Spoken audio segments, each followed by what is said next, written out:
Whether you are just starting your career in management consulting or you've been in the industry for years, you are not going to want to miss today's video. Today we are talking about why do people move around so much? Why are they leaving your company? And why are you as a consultant actually incentivized to go somewhere else? The topic of today's video is the infamous staffing pyramid. Now, I have worked at Deloitte, I have managed projects at Accenture, I've worked for some of the biggest global brands in consulting, and I am really excited about this video because I think we've overlooked something that's super, super important. Before we get into the conversation, we need to understand what is the staffing pyramid. So here we have traditional staffing pyramid. I think everybody understands that entry-level consultants or analysts, as the industry generally refers to them, are going to be your largest pool of the workforce. And then as you move on up, you'll have fewer consultants than analysts, fewer managers than consultants, and fewer executives than managers. And this makes sense for a lot of different reasons, most notably, right, from a cost perspective. We can't have a lot of overhead on projects. It wouldn't make it profitable. And we can understand from supply and demand from candidate pools and the workforce in general, there are more people at the lower levels of projects who are in and out, mixing skills, come into the industry, leave the industry, and fewer people choose to stay over the long term for a variety of reasons. Now, at first glance, this makes a lot of sense. And one of the reasons why I love consulting so much is because I think there's an opportunity for literally everybody. When I first joined Deloitte a long time ago, they told me, if you can dream it, we do it. And that was actually true. I came up with some really cool ideas and found projects where they were actually doing that work in different areas. So I think that regardless of your background, I've worked with people who have come from being a professional athlete, people who've been in TV and media, people who've, history degrees and all sorts of different backgrounds and academics come into consulting with a different perspective. And it actually makes our ideas more diverse. It makes our work better. And ultimately we deliver more value for the client that way. So when you look at it, here's how the staffing pyramid generally works. You come in as an analyst or a junior consultant, and you work your way up a certain path. Now, here's where we have to pay attention, because, and this is a general representation, right? So you'll come in at a certain discipline, you'll do that work for a little while, and you'll do well. And then you get more opportunity to do that work, and maybe you get a promotion. And you see this kind of starts to narrow. And if I bring up the other graphic that I had here, over here, you can see that, if you come in at an entry-level position for analyst, and then you get promoted to a consultant over here, track that on this side, you're going to start to develop a specialty and you're going to focus.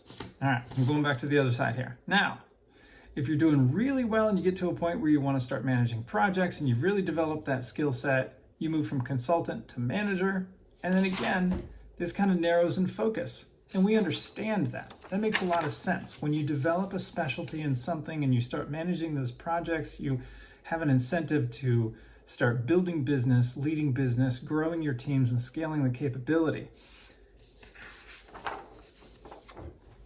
But what if you don't like what you're doing initially? What if you do like what you're doing initially and you're curious about something else?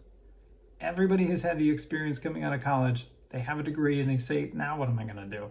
And many people, maybe most people, start doing something in the field of their degree and realize they're curious about other things. It happens all the time.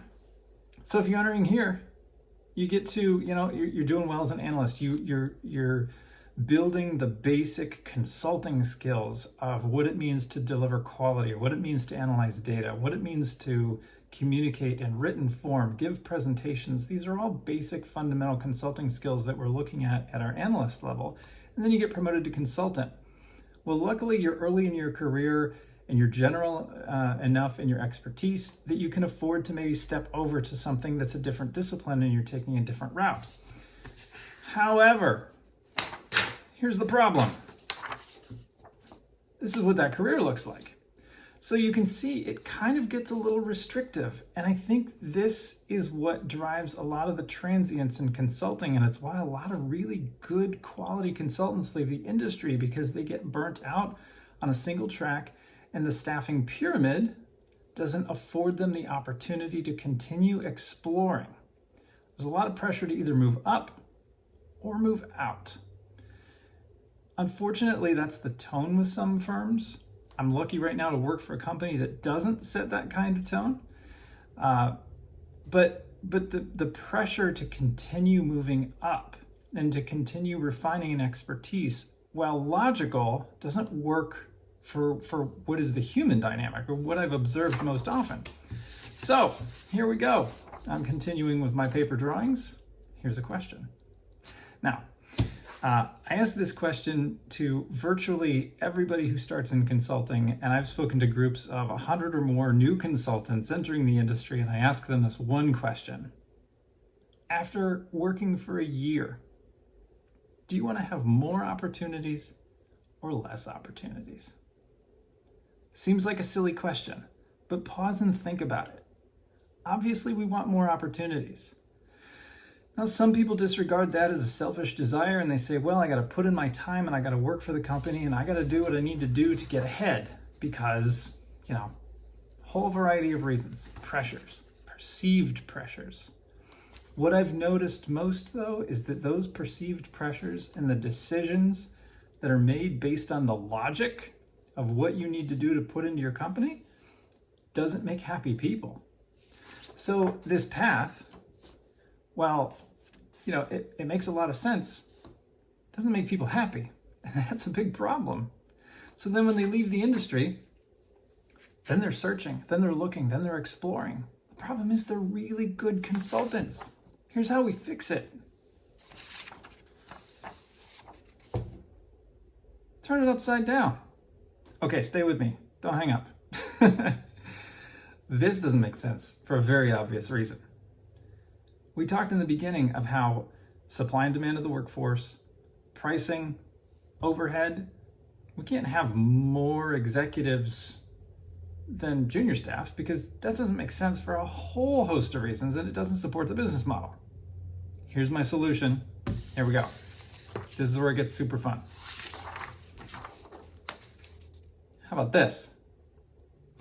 We've got to flip it around, and we've got to challenge how we think about staffing. We've got to challenge how we think about opportunity that we create for the workforce. Now, I've drawn some columns on here, and I want you to think about this as a theoretical view. There could be 100 different divisions here, 100 different verticals. The point I'm trying to make with this, though, is that as you put in more time, as you develop the basic consulting skills as an analyst, you may be promoted up to consultant because of how well you interact with the client. A lot of the curiosity that leads to success in junior consultants and analysts is because there's a variety of work. So then as you move up to that next level, I think you should have more opportunity.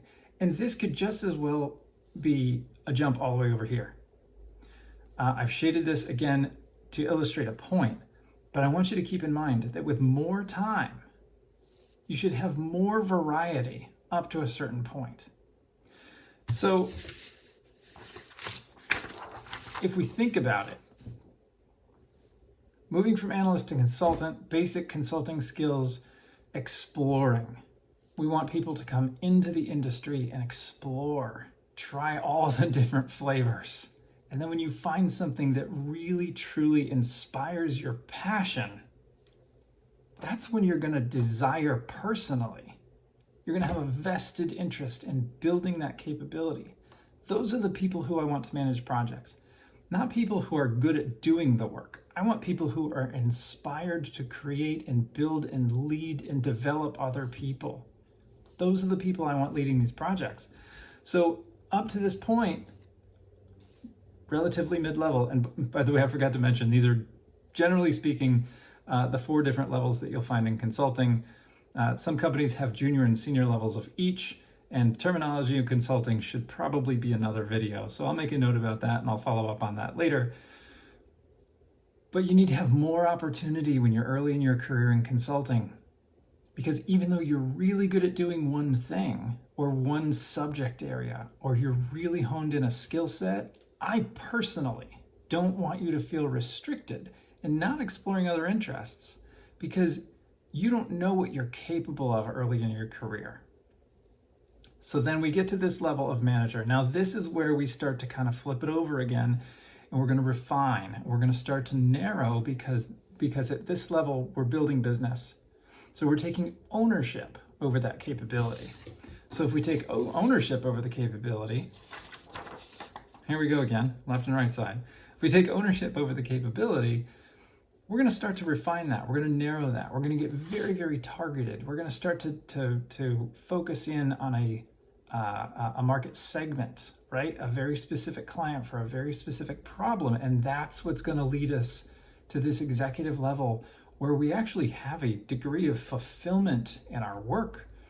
There are a lot of really great executives that I have worked for who have taken this traditional path.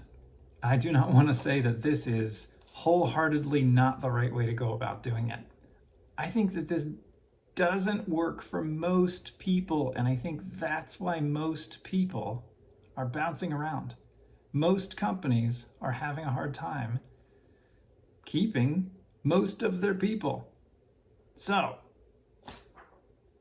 we need to find something that works better in the long run. We need to find something that's more appealing to a wider range of people, something that's more adaptable to interests. We have to figure out how to scale. We have to figure out how to adapt at the speed of business.